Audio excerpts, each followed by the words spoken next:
l'énergie potentielle. Il était une fois un tout petit homme qui devait se battre contre un énorme géant. Tout ce que le petit homme avait de son côté, c'était une fronde.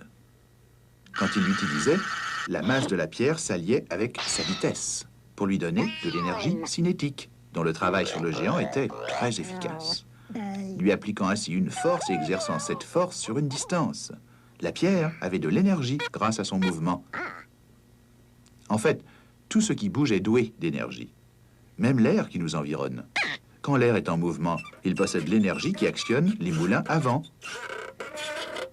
Tout comme l'eau en mouvement a l'énergie qui actionne les moulins à eau. Mais si chaque chose en mouvement est douée d'énergie cinétique, est-ce que ça veut dire que les choses qui ne sont pas en mouvement n'ont pas d'énergie? Dans ce cas-là, pourquoi ouvres-tu des grands yeux devant ce rocher perché sur le bord de la falaise? Pour en avoir peur.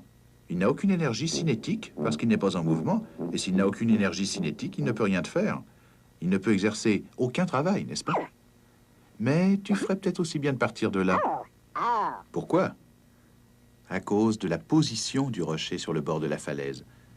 Jusqu'à maintenant, il n'est pas en mouvement, mais il donne l'impression de pouvoir s'y mettre d'une minute à l'autre.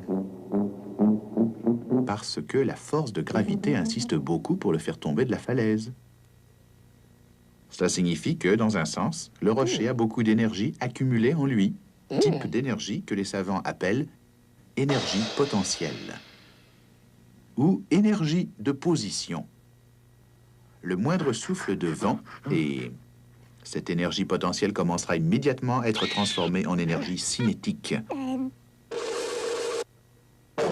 C'est comme ça que l'énergie de position devient l'énergie de mouvement.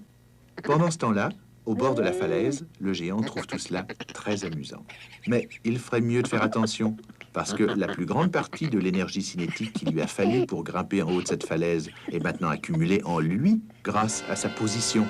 Il est plein d'énergie potentielle qui n'attend qu'une chose, être transformée en énergie cinétique d'une minute à l'autre. Attention!